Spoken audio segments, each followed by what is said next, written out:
So, so long story short, I open up the game and I'm immediately greeted with, and just the sounds of Fluke squeaking or gurgling. But anyway, welcome back to another episode of Hollow Knight. Last episode, we defeated the Fluke mini-boss, which I hesitate to even call it that. And I guess while I'm at it, I might as well show the charm. Fluke Nest costs 3 charm notches, and like I said last episode, it replaces your vengeful spirit with a horde of flukes.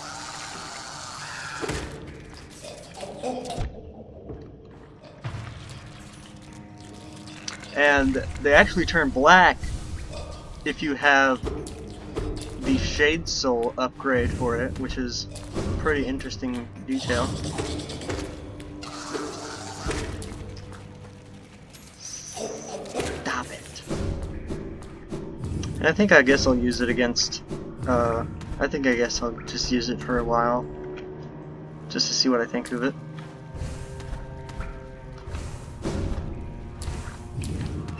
Because I do think it's a pretty neat charm. I've just never really, like, fit it into any charms, like, move sets, I guess. Oh, come on!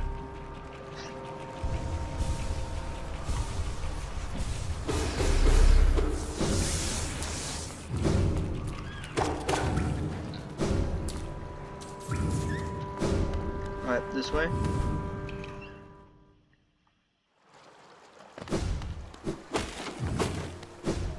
Through here. Oh.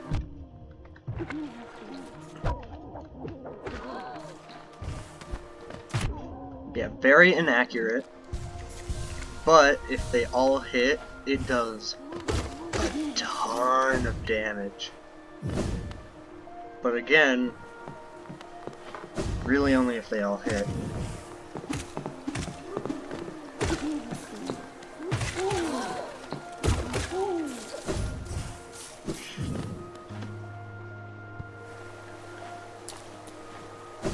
I guess I'll try it on one of these guys since they're a lot more difficult and have a lot more health. Yeah, it definitely does a lot more damage.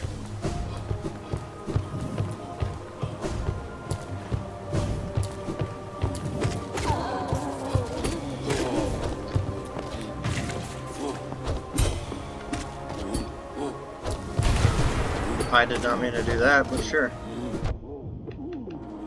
I'll take it anyways.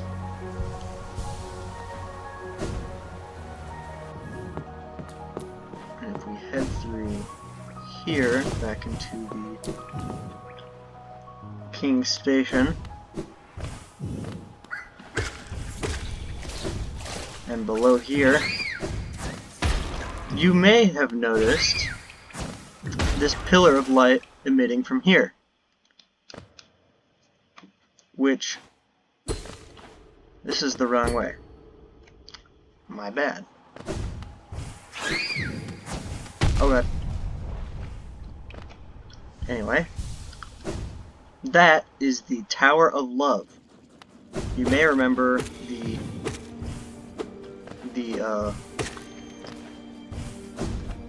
love key. I don't know why I couldn't remember it.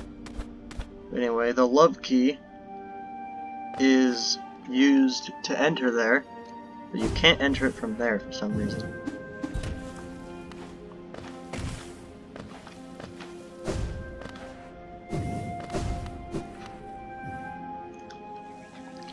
You have to go the long way. And also the more dangerous way, because you have to go through these assholes. Oh, I completely forgot. Another downside to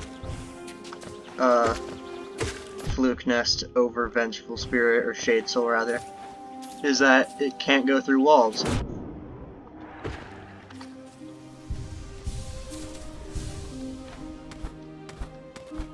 So it really is just all up to personal preference.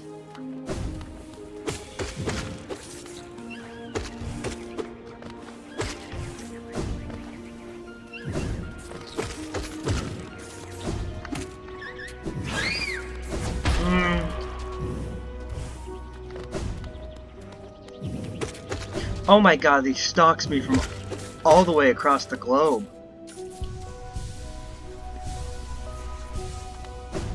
They are relentless.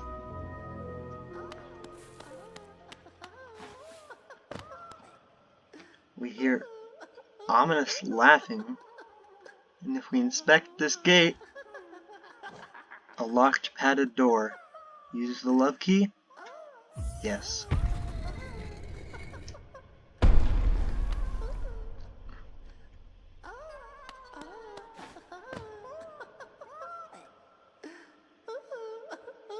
Those jars look certainly familiar.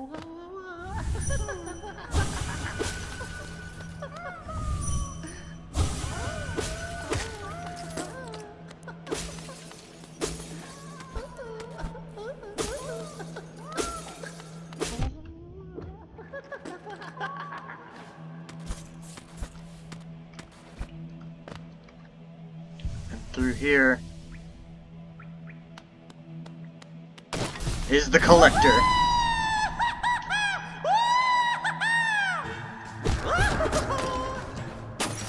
He only has one major attack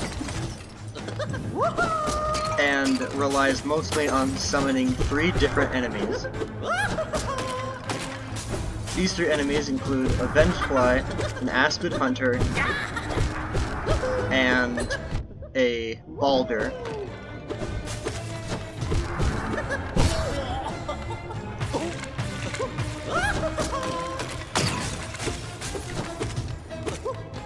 Another thing I guess I could mention about the a positive to the Fluke Nest over Vengeful Spirit is that the flukes just like hop around, I guess, after you shoot them. So it's like a residual effect.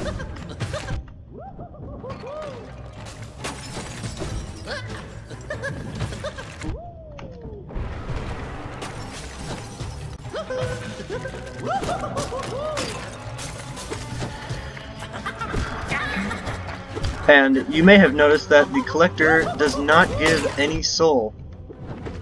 This is intentional, and you may have also noticed that he is entirely black, much like specific other creatures found— oh crap!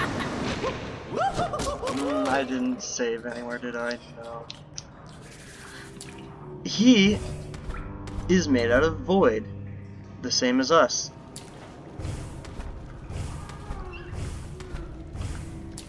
Oh, did I miss a grub?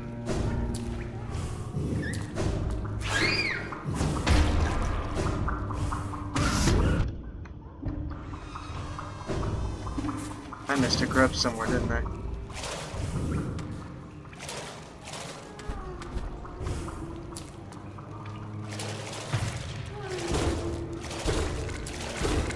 Another negative to Fluke Nest is the fact that it doesn't deal any damage to breakable walls.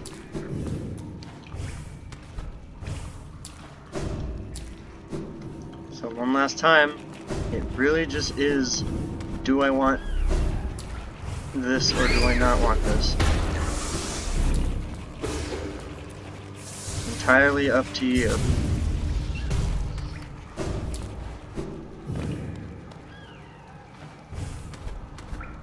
I personally would say no, but mainly just due to the fact that, like, it costs 3 notch charms, and you could very much easily just replace it with anything else.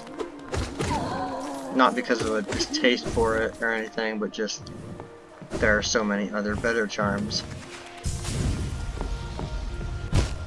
Oh, come on!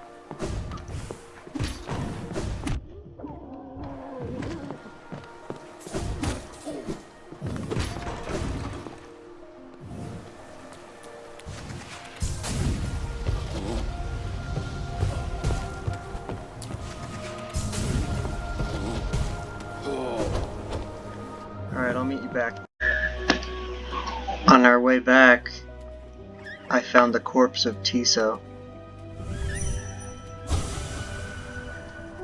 It seems that his dream of becoming a champion in the Colosseum of Fools didn't end up so well.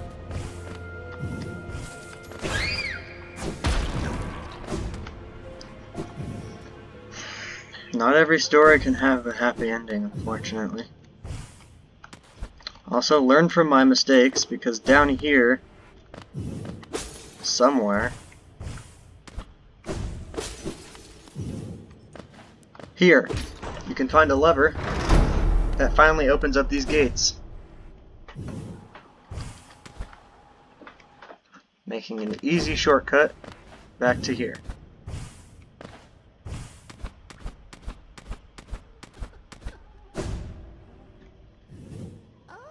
Alright. Round 2. That's a nice touch. I'll give it to you. That's a nice touch.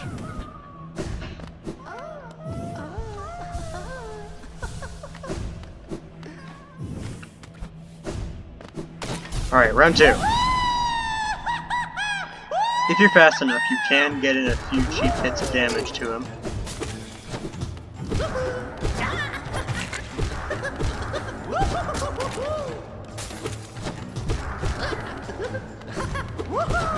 My suggestion is take out the enemies as soon as possible,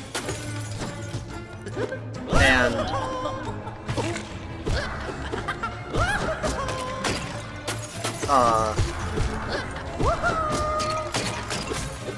I don't know where my train of thought went. But yeah, the enemies should be a top priority because they can and will overwhelm you if you don't take care of them immediately.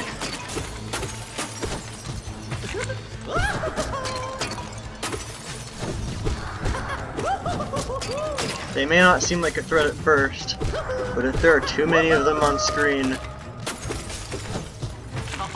well, let's just say that your invulnerability, while it may seem like enough,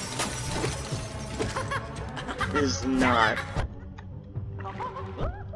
I'm very good with words. You can tell. That's it.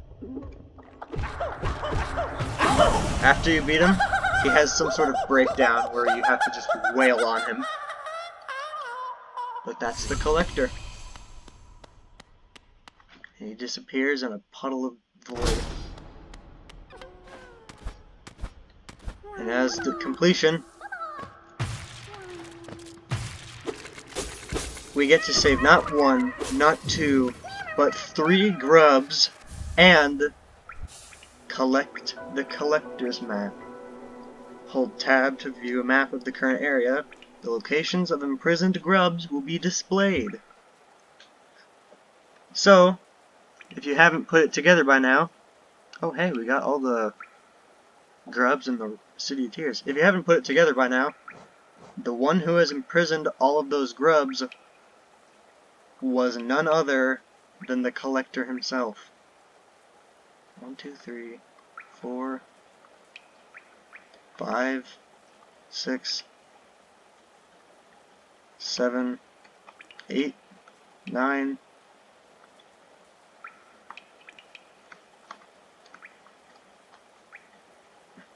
Wow, we only have 9 left. And I've heard that there's a secret somewhere up here.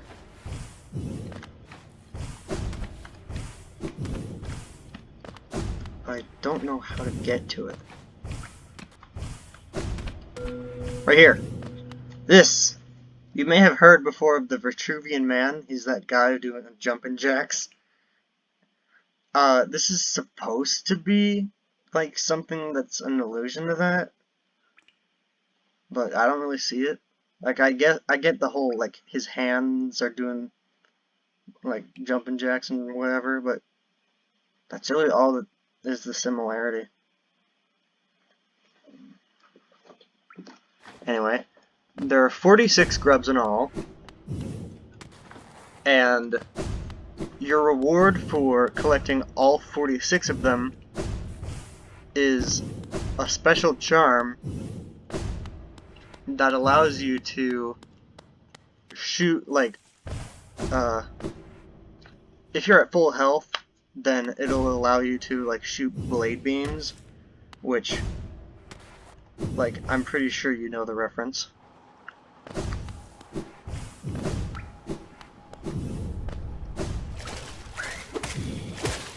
Yeah, I think that's gonna do it for this episode. Next episode, not only are we gonna continue our track to 100%, but we're also going to continue finding every grub in the game. See you guys next time.